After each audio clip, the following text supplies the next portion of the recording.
Short game here. So I have picture and then all you need to do is identify the symbol. Okay, what is this? Stop sign. Okay, very good. Stop sign. So what do you think this means? Anyone from the class? Yes. Stop. Ano yung meaning ha? Yes, what do you think? Stop before the... Siyempre, kung may ganito, anong dapat gawin ng Stop sign.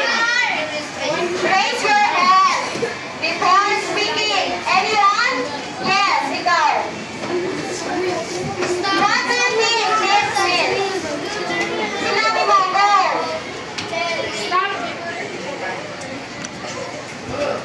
Anyone? Another answer? Stop before me is smoking. Stop. Siyempre, kung may ganito, dapat yung vehicles is must slow down or stop. So, why do you think this symbol right there? Why do you think? Yes. Why do you think this symbol right there? For safety. Okay, for safety. Ano pa? Ano? Okay, good. And also to avoid accident. What about the second picture? Ano ito? U-turn. Okay, very good. No U-turn. So, what do you think this symbol means?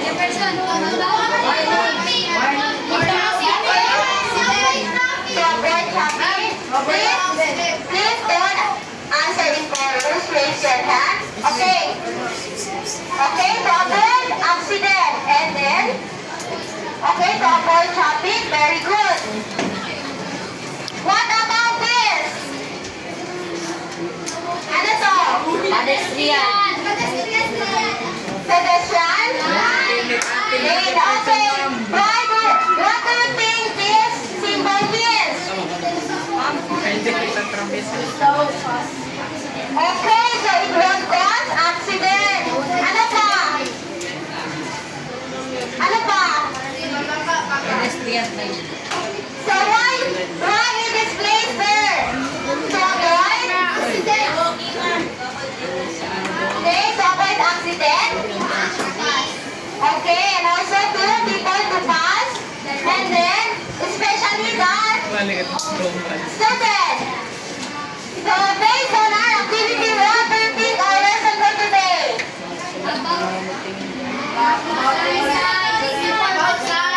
Outside? Regulatory signs. Regulatory So, yung topic talaga information sign. More. Yes. Guide information sign. No. Another. Rules. Rules. Kulang.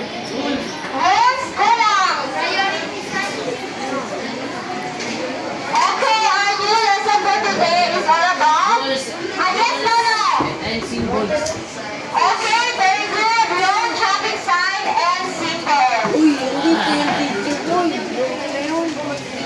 Dahil nilulyan niya magpapinag-usap. Meron pa pala, wait lang. Pagmaki ko lang ito, magkano ba? Uy, sa side lang yung teacher mo.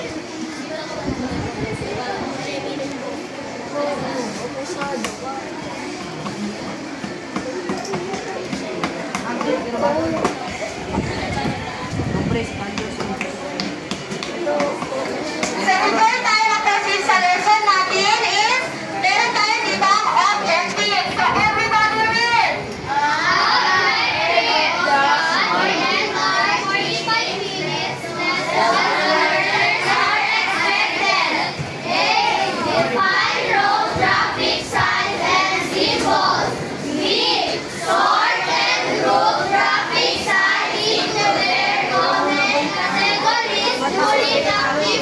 Uy, anong magtututot?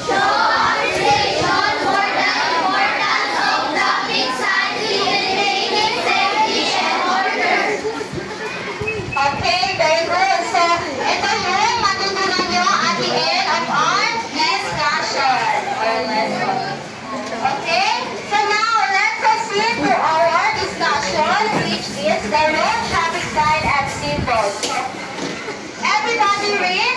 Road traffic signs and symbols serve as visual indicators relevant to the drivers and pedestrian safety to their destination. These markers provide direction, warnings, or instructions that both drivers and pedestrians must heed while on public road. While both signs are located at the side of the street, some can also be positioned along roads or pavements. Okay, very good. So when we say road traffic sign and symbol, these are sign or picture, meron din number, that placed on the road to help drivers or to tell drivers and pedestrians to stay safety. And also, this give direction, warning, rules. Okay, very good. So now, let's proceed here. Traffic signs in the Philippines are created to be straightforward, prominent, and easily comprehensible.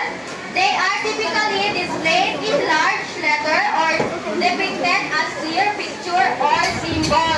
So, kailangan daw yung letter is Yes, E. Para? Okay, para visible. Dapat yung letter is large. And then ano pa? Dapat straightforward. And then use in meron dito pa? Use in Filipino word. So do you understand, class? Can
very good. And then, ano ito? May idea ba kayo kung anong pangalan ng symbol na to?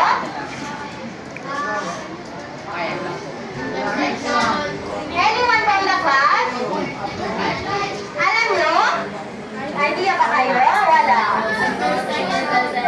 So, ang tawag dito is approach, intersection, merging, traffic sign. What about room second? Yes, ikaw. Raise your hand. Ikaw. Roundabout. Okay, very good. What about this? Okay, intersection ahead. Do you understand, class? May mga question pa kayo? Okay. Can we proceed to directional sign? Okay. So yung directional sign is, ano to? May mga idea kayo? This is which way you go. For example na lang, yung first picture, ano to? Okay, very good. This is keep right. So, kung meron doon keep right, anong dapat gawin? Siyempre, sa right lang, hindi kaya pwede, ma? Left. Okay. What about this? Okay, one way. Ito? Ito? Highway. No? No turn. No turn. And then third is prohibitive or restrictive sign. Ano ito? May mga idea kayo? Okay, yung mga bawal gawin. So, example dito is, ano to? Okay, no other take. Or undertaking. And then second naman is, no enter. No enter lang. And then last is, yes, ikaw sa likod. Okay, no U-turn. Second answer is chorus. Raise your hand. Raise an arm, cross your rules. You need to follow that. Do you understand, class? Okay, very good. And then, next naman is speed sign. Ano ito? Speed limit. Okay, speed limit. So we have example here that X60. Ano to? Yes, ikaw. Okay, very good. And maximum restriction. What about this? Raise your hand. Okay, minimum restriction. Very good. Ito naman. Yes. Okay, very good. Maximum restriction. Can we proceed now? Okay, fourth is parking and stopping sign. Sana to? May mga idea kayo dyan?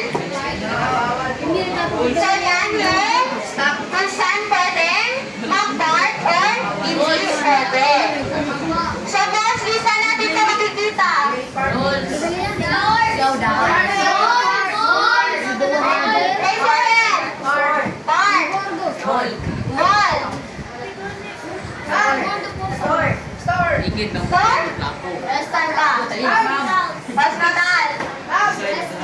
Restaurant, okay. Okay, very good. Later na. Okay, all your answer is correct. So, these are example symbol of parking and stopping sign. Ano to? No stopping zone. And then second? No parking. Third? Stop sign. And then lastly naman is sa may use sign. Sana to? Anyone from the class?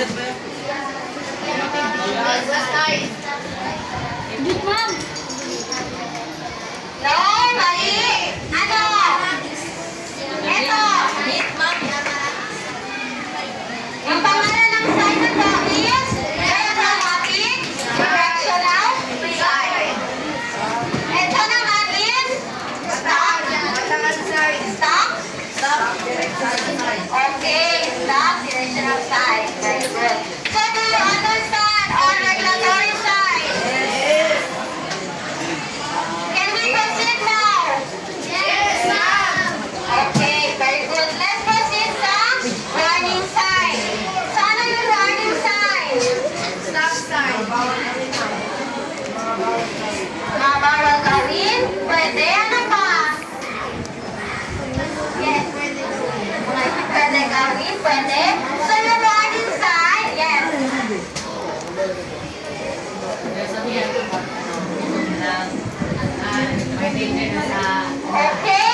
sign? Alam ko, alam mo yan. Types of fruit. Types of fruit. Okay, very good. Based on this. So yung horizontal sign, ito yung paliko-likoon, pang-curve na mga daan. Do you understand, class? Okay. Now is intersection sign. Do you have any idea what is intersection sign? Crossing. Yes. Sabi mo, crossing. Crossing. Okay, very good. Sa intersection sign, ito yung mga red na letter Y. Okay, very good. May idea talaga kayo dyan. And then, that naman is advance warning sign. So, ito yung Traffic lights. advance. Traffic lights. Advance. Traffic lights. Traffic lights. Traffic light. Okay, sino yung sa traffic control device sign? Yung traffic light. Yung warning, advance warning. Yes, example dito yung traffic light na. To warn people na Stop, go. Okay, very good. And then next naman is road with sign. Ito yung road with sign. Ito yung masikip na daan. For example, dito is yung sa tulay, di ba? Maliit lang yun. So dapat, slow down lang yung pagdaan sa tulay. Do you understand? Can we proceed now sa road obstacle sign? Okay. Construction. Construction. Sa obstacle. So yung road obstacle sign is, ito yung mga sagabal sa daan. Yes. Example. Mga Stop ano, road. Okay, very good. Ano pa? may mga semento. Yung mga May mga semento. may mga semento. Ito yung may mga ganto. Okay, ano pa? Okay, road work. So example na lang dito, this road is under Construction. okay, very good. Construction. And then, let's proceed sa pedestrian sign. So, example dito yung meron tayo dyan sa taas. Sa mga school. Sa mga school. Pedestrian lane. Ma'am, sa mga school. Yes. Especially dyan sa taas. Di ba meron dyan? Yung pedestrian lane. So, yan yun example sa pedestrian sign. And then, what about sa railway level crossing sign? Ano yan? Yan yung mga train. So, wala tayo dito, yung railway level crossing sign. Meron lang sa Manila, okay. And then, lastly naman is supplementary sign. So, ito yung parang extra sign lang. Extra lang. For example, dyan sa taas, meron dyan nakasunod na school zone. And then sa baba, meron siya 6 a.m. to 5 p.m. So, yun yung parang extra lang. Parang add info. Do you get it? Do you understand? Yes.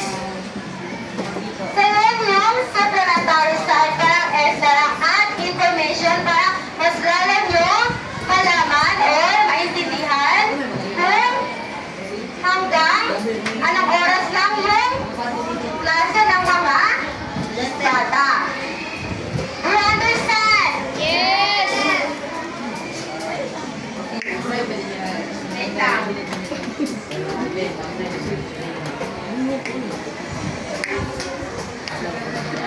So now, can we proceed to our activity? Medyo malapit na yung time. Are you ready to our activity? Yes. Okay. Wait lang.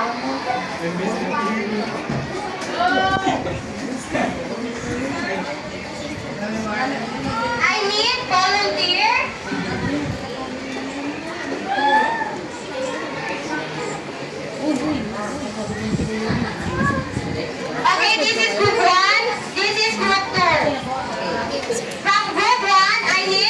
students. And then, same also sa group 2. I need 6 students.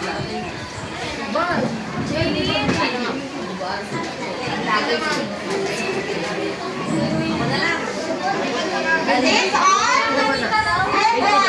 Group 2.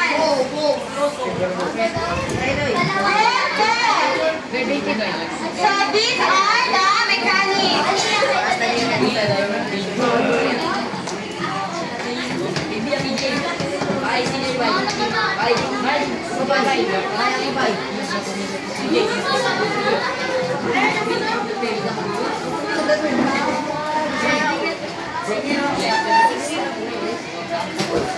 Uy, wag na yan.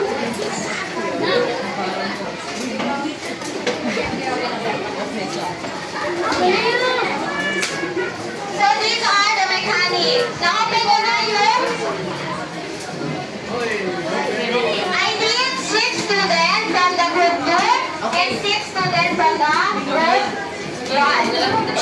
So these are the mechanics. So all you need to do is makinig.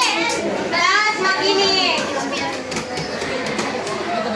So all you need to do is i-place nyo lang yan dito sa blackboard kung saan yung regulatory sign yan na table or dito sa warning sign or like informative sign.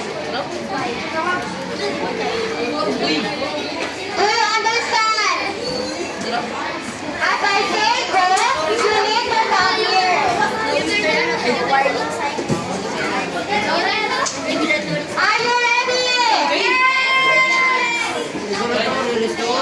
So all you need to do is paste nyo lang dito kung saan yung symbol na yan. Do you understand? Kung sino ang mauna, may prize bukas.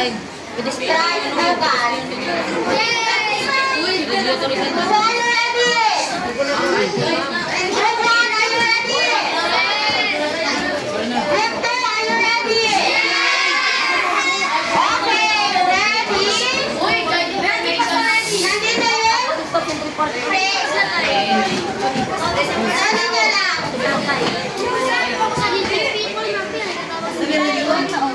Okay. Ready? Go! Gusto nyo ako na?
Yung